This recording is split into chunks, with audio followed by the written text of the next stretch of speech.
আমাদের এখনকার আলোচ্য বিষয়বস্তু হচ্ছে সংখ্যা পদ্ধতি। সংখ্যা পদ্ধতি কি জিনিস বা সংখ্যা পদ্ধতি ব্যবহার করে কিভাবে গণনা করা হয় বা বিভিন্ন ধরনের সংখ্যা পদ্ধতি নিয়ে। সংখ্যা পদ্ধতি কি? সংখ্যা পদ্ধতি হচ্ছে একটা সংখ্যাকে গণনা করার জন্য যে পদ্ধতিটা ব্যবহার করা হয় সেটাই সংখ্যা পদ্ধতি। এখন একটা সংখ্যাকে গণনা করার জন্য যে পদ্ধতি ব্যবহার করা হয় সেই পদ্ধতিতে কিছু নিয়ম কানুন আছে। সেই নিয়ম কানুনগুলো মেনেই কিন্তু আমাকে একটা সংখ্যাকে গণনা করতে হয়। যখন আমি একটা সংখ্যা পদ্ধতি সম্পর্কে জানবো আমাকে বা ব্যবহার করব সেই সংখ্যা পদ্ধতির নিয়ম জেনেই আমাদেরকে সেই সংখ্যা পদ্ধতি ব্যবহার করে সংখ্যাটাকে লিখতে হবে বা পড়তে হবে। তো একটা সংখ্যা লেখার এবং পড়তে পারার পুরো প্রক্রিয়াটাই হচ্ছে সংখ্যা পদ্ধতি। আমরা যদি একটু বইয়ের ভাষাতে দেখি, আমাদের এখানে যেটা বলা হয়েছে বিভিন্ন সাংকেতিক চিহ্ন বা প্রতীক বা অঙ্ক বা ডিজিট ব্যবহার করে কোনো সংখ্যাকে গণনা বা প্রকাশ করার পদ্ধতিকে কি বলা হচ্ছে? সংখ্যা পদ্ধতি বলা হচ্ছে। অর্থাৎ বিভিন্ন সাংকেতিক চিহ্ন বা বিভিন্ন প্রতীক বা বিভিন্ন অঙ্ক বা ডিজিট এগুলো ব্যবহার করে একটা সংখ্যা লেখা বা সেটাকে প্রকাশ করা বা সেই সংখ্যাগুলোর মধ্যে যে ক্যালকুলেশন করা সেইগুলোই হচ্ছে সংখ্যা পদ্ধতির আলোচ্য বিষয়বস্তু। এইগুলো সবকিছু মিলে আমাদের সংখ্যা পদ্ধতি। আচ্ছা, সংখ্যা পদ্ধতির মধ্যে আমরা কি কি পাবো? সংখ্যা পদ্ধতির মধ্যে সংখ্যাকে প্রকাশ করার জন্য আমরা সুনির্দিষ্ট কিছু নিয়মাবলী পাবো। যেই নিয়ম ফলো করে আমরা একটা সংখ্যাকে লিখবো বা প্রকাশ করব। সংখ্যাগুলোর মধ্যে ক্যালকুলেশন করার জন্য আমরা কিছু নিয়মাবলী পাবো, যেমন যোগ, বিয়োগ, গুণ, ভাগ ইত্যাদি। পার্সেন্টেজ, তারপরে হচ্ছে টু দি পাওয়ার বের করা বা রুট ওভার বের করা। এই যে বিভিন্ন যে ক্যালকুলেশন গুলো আছে এগুলো কিন্তু সংখ্যা পদ্ধতির অংশ। বা সংখ্যার বিভিন্ন রূপ যেমন ভগ্নাংশ, ধনাত্মক, ঋণাত্মক ইত্যাদি সংখ্যা বা প্রকাশ করার জন্য যে সুনির্দিষ্ট নিয়মাবলী, অর্থাৎ আমাদের সংখ্যা লেখার জন্য আমাদের যে প্রতীক বা চিহ্নের প্রয়োজন হচ্ছে সেগুলো, এবং এর সাথে আমাদের যেই ক্যালকুলেশনের জন্য আমাদের যে প্রতীক বা চিহ্নগুলোর প্রয়োজন হচ্ছে সবকিছুই কিন্তু আমাদের সংখ্যা পদ্ধতির আলোচ্য বিষয়বস্তু। আচ্ছা, এই সবকিছু মিলিয়ে আমাদের সংখ্যা পদ্ধতি। আমরা যদি একটু সামনের দিকে আগাই, সংখ্যা কি? সংখ্যা হচ্ছে একটি উপাদান যা কোনো কিছু গণনা, পরিমাণ ও পরিমাপ করার জন্য ব্যবহার করা হয়। যেমন এখানে বলা হচ্ছে ১৭৪৫ জন ছাত্রের কথা। এখানে ১৭৪৫ এইটা কি হচ্ছে? একটা সংখ্যা। ১৭৪৫ একটা সংখ্যা। এই ১৭৪৫ সংখ্যা লিখতে আমাকে ১, ৭, ৪, ৫ এই যে আমি যে ৪ টা ভিন্ন, ভিন্ন চিহ্ন ব্যবহার করেছি, এই ৪ টা যে ভিন্ন, ভিন্ন চিহ্ন, এই ৪ টা ভিন্ন, ভিন্ন চিহ্নই হচ্ছে একেকটা ডিজিট বা অঙ্ক। যেমন এখানে ডিজিট বা অঙ্কের কথা যদি বলি, সংখ্যা তৈরির ক্ষুদ্রতম প্রতীকী হচ্ছে অঙ্ক। অর্থাৎ অঙ্ক ব্যবহার করে আমি সংখ্যা লিখতে পারি। যেমন এখানে আরেকটা সংখ্যার কথা বলা হচ্ছে ৬২৬২,৩৪৫। এই সংখ্যাটাতে ৬, ২, ৩, ৪, ৫ এখানে মোট ৫ টা ভিন্ন, ভিন্ন অঙ্ক বা ডিজিট ব্যবহার করা হয়েছে। অর্থাৎ আমরা এক বা একাধিক অঙ্ক বা ডিজিট ব্যবহার করে আমরা একটি সংখ্যা লিখতে পারি। একটি সংখ্যাতে একটি অঙ্ক বা ডিজিটও থাকতে পারে, একাধিক অঙ্ক বা ডিজিটও থাকতে পারে। ঠিক আছে? আচ্ছা। এর পরবর্তীতে আমরা আলোচনা করব হচ্ছে আমাদের সংখ্যা পদ্ধতির প্রকারভেদ নিয়ে। তো আমরা জানলাম সংখ্যা পদ্ধতি কি, আমরা জানলাম সংখ্যা কি, এবং আমরা জানলাম সংখ্যা লিখতে যে অঙ্ক বা ডিজিট ব্যবহার করা যায় সেটা কি। আচ্ছা, এখন আমরা জানবো হচ্ছে সংখ্যা পদ্ধতির প্রকারভেদ। সংখ্যা পদ্ধতি কত প্রকার? সংখ্যা পদ্ধতি ২ প্রকার। একটা হচ্ছে নন পজিশনাল সংখ্যা পদ্ধতি, আরেকটা হচ্ছে পজিশনাল সংখ্যা পদ্ধতি। নন পজিশনাল সংখ্যা পদ্ধতি হচ্ছে যেই সংখ্যা পদ্ধতিতে আমরা একটা অঙ্ক বা আমরা একটা সংখ্যা লিখলাম, সেই সংখ্যাতে যে অঙ্ক বা প্রতীক ডিজিট গুলো ব্যবহার করা হচ্ছে, সেই ডিজিট গুলোর অবস্থানের উপর ভিত্তি করে তার কোনো মান নির্ধারিত হয় না। তাদেরকে বলা হয় হচ্ছে নন পজিশনাল সংখ্যা পদ্ধতি। আমরা যদি একটু প্র্যাকটিক্যালি দেখি, আমরা একটা অঙ্ক বা ডিজিট লিখব। আচ্ছা, আমি এখানে রোমান সংখ্যা পদ্ধতি ব্যবহার করে ৩ লিখব, ঠিক আছে? 1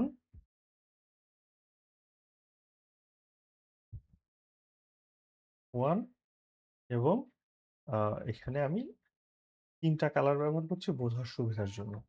রোমান সংখ্যা পদ্ধতিতে আমরা জানি এটার ভ্যালু হচ্ছে কত? ৩। আচ্ছা, এইবার আমি যদি আমার এই অঙ্কগুলোর আমাদের এটার ভ্যালু হচ্ছে কত? ৩, ঠিক আছে?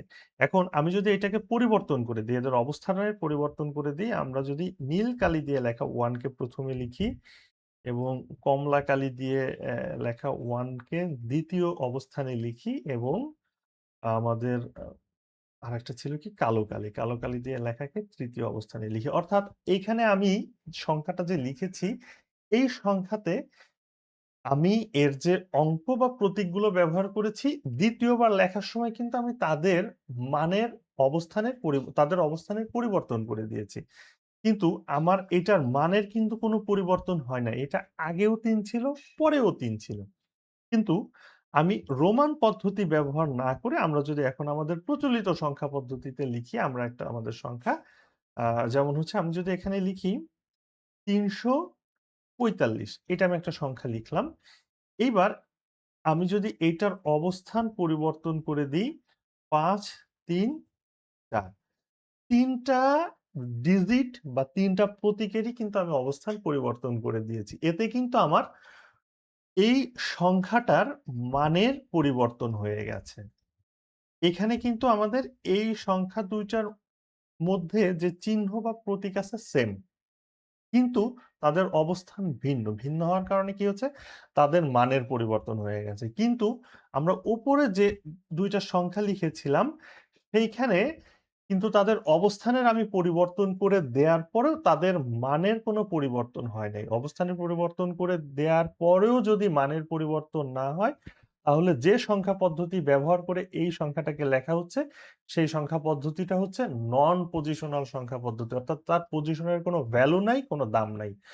আর যদি অঙ্ক বা চিহ্ন বা প্রতীকের অবস্থান পরিবর্তন করে দিলে সংখ্যার মান পরিবর্তন হয়ে যায়, তাহলে সেই সংখ্যা পদ্ধতিটা হচ্ছে পজিশনাল সংখ্যা পদ্ধতি। তাহলে এইটা হচ্ছে নন পজিশনাল সংখ্যা পদ্ধতি, আর এইটা হচ্ছে পজিশনাল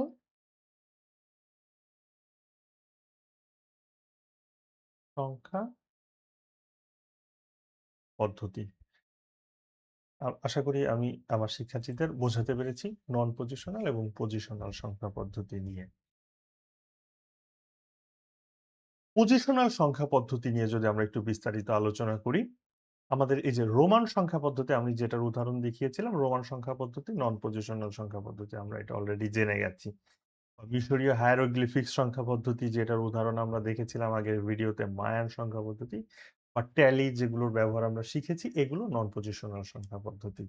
পজিশনাল সংখ্যা পদ্ধতিতে যদি আমরা আসি, পজিশনাল সংখ্যা পদ্ধতি যেই সংখ্যা পদ্ধতি আমরা আমাদের প্রচলিত সংখ্যা পদ্ধতি বা আমাদের প্রচলিত জীবনধারায় আমরা যে সংখ্যা পদ্ধতির ব্যবহার করে থাকি, এটাই পজিশনাল সংখ্যা পদ্ধতি। পজিশনাল সংখ্যা পদ্ধতি লিখতে গেলে আবার আমাদের কিছু রুল বা নিয়ম মেনে লিখতে হয়। যেমন পজিশনাল সংখ্যা পদ্ধতিতে ব্যবহৃত অঙ্কগুলোর নিজস্ব মান আছে। একটা হচ্ছে, যেমন আমি যদি এখানে ৫ লিখি, ৫ এর একটা নিজস্ব মান আছে যে এটা ৫। অথবা আমি যদি এখানে ৬ লিখি, ৬ এর একটা নিজস্ব মান আছে, এটা ৬। ৫ এর মান আর ৬ এর মান এক নয়। এটা তার নিজস্ব মান। সংখ্যা পদ্ধতি লিখতে তার বেস বা ভিত্তি আছে। এটা আমরা একটু পরে আলোচনা করছি এবং সংখ্যা পদ্ধতিগুলোর স্থানীয় মান আছে। এই ৩ টা রুল আমাকে ফলো করতে হবে বা নিয়ম ফলো করতে হবে। আমি যদি একটা পজিশনাল সংখ্যা পদ্ধতি ব্যবহার করে আমি যদি একটা সংখ্যা লিখে থাকি। এই ৩ টা নিয়ে আমরা এখন একটু আলোচনা করি। সংখ্যা পদ্ধতির বেস বা ভিত্তি কি? সংখ্যা পদ্ধতির বেস বা ভিত্তি হচ্ছে কোনো সংখ্যা পদ্ধতিতে সংখ্যা পদ্ধতির ভিত্তি বলতে ওই সংখ্যা পদ্ধতিতে ব্যবহৃত মোট অঙ্ক বা প্রতীকসমূহের সমষ্টিকে বোঝায়। যেমন আমাদের যে ডেসিমাল সংখ্যা পদ্ধতি বা ১০ ভিত্তিক সংখ্যা পদ্ধতি যেটা আমাদের প্রচলিত সংখ্যা পদ্ধতি যেটা আমাদের দৈনন্দিন জীবন ধারায় ব্যবহার করে থাকি। সেখানে আমাদের ০ থেকে ৯ পর্যন্ত মোট ১০ টা চিহ্ন বা ডিজিট রয়েছে। কয়টা চিহ্ন বা ডিজিট রয়েছে? ১০ টা চিহ্ন বা ডিজিট রয়েছে। এছাড়াও আমাদের বাইনারি, অক্টাল, হেক্সাডেসিমাল বিভিন্ন সংখ্যা পদ্ধতি রয়েছে যেটা আমাদের এই অধ্যায়ের আলোচ্য বিষয়বস্তু। অর্থাৎ একটা সংখ্যা পদ্ধতিতে মোট যতগুলো চিহ্ন রয়েছে, যতগুলো চিহ্ন ব্যবহার করে আমরা ওই সংখ্যা পদ্ধতি ব্যবহার করে একটা সংখ্যা লিখতে পারবো, সেই অঙ্ক বা প্রতীকগুলোর সমষ্টি হচ্ছে সংখ্যা পদ্ধতির ভিত্তি। পরবর্তী বিষয় হচ্ছে আমাদের কি? সংখ্যা পদ্ধতির স্থানীয় মান। সংখ্যা পদ্ধতির স্থানীয় মান কি? কোন সংখ্যা পদ্ধতি ব্যবহার করে যখন আমি একটা সংখ্যা লিখছি, এই সংখ্যাতে যেই অঙ্ক বা চিহ্ন ব্যবহার করছি, ওই অঙ্ক বা চিহ্ন যেই স্থানে অবস্থান করছে, অবস্থান করার কারণে তার যে মান হচ্ছে, সেইটা হচ্ছে তার স্থানীয় মান। আমরা যদি আরেকটু সহজভাবে বলি, যেমন আমি যদি এখানে একটা সংখ্যা লিখি, আ যেটা হচ্ছে ৬৫০। এখানে আমি একটা সংখ্যা লিখলাম। এখানে এই যে ৬ চিহ্ন বা প্রতীক বা অঙ্কটি যে স্থানে অবস্থান করছে, তার কারণে এর মান হচ্ছে ৬০০। অর্থাৎ ৬ যে স্থানে অবস্থান করছে, সে স্থানে অবস্থান করার কারণে ৬ এর স্থানীয় মান ৬০০।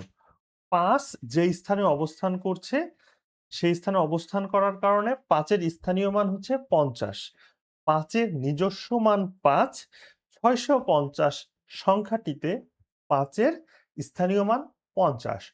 ৬ এর নিজস্ব মান ৬, ৬৫০ সংখ্যাটিতে ৬ এর স্থানীয় মান ৬০০ এবং ০ তার নিজের মানও ০, স্থানীয় মানও ০। মোট আমার সংখ্যা হচ্ছে কত? ৬৫০। এভাবে আমরা একটা সংখ্যা লিখে থাকি। অর্থাৎ এখানে আমার সংখ্যা পদ্ধতির স্থানীয় মান অত্যন্ত গুরুত্বপূর্ণ যদি আমি পজিশনাল সংখ্যা পদ্ধতি ব্যবহার করে আমি একটা সংখ্যা লিখে থাকি। পজিশনাল মান বা স্থানীয় মান। এইটাই হচ্ছে আমাদের এখানকার আলোচ্য বিষয়বস্তু এবং আমরা আরেকটা জিনিস নিয়ে একটু আলোচনা করব সেটা হচ্ছে রেডিক্স পয়েন্ট। আমরা আমাদের যে সংখ্যা বা প্রতীকগুলো লিখে থাকি, আমরা যে সংখ্যাগুলো লিখে থাকি অর্থাৎ ভগ্নাংশ যুক্ত যে সংখ্যা, যেমন আমি এখানে একটা সংখ্যা লিখলাম হচ্ছে আ ২৫.৩৭। এখানে আমি একটা সংখ্যা লিখেছি। এই সংখ্যাটিতে আমি এইখানে যে দশমিক বিন্দুটা ব্যবহার করেছি, মূলত এই বিন্দুটার নাম হচ্ছে রেডিক্স পয়েন্ট। এই বিন্দুটার নাম কি? এই বিন্দুটার নাম হচ্ছে রেডিক্স পয়েন্ট। এইটা আমি যখন যেই সংখ্যা পদ্ধতিতে এই রেডিক্স পয়েন্টের ব্যবহার করে থাকি, তখন সেই সংখ্যা পদ্ধতির নাম অনুযায়ী এই বিন্দুটার নাম হয়ে থাকে। যেমন দশমিক সংখ্যা পদ্ধতিতে যদি এই রেডিক্স পয়েন্টটা ব্যবহার হয়, তখন এটার নাম হয়ে যায় দশমিক বিন্দু।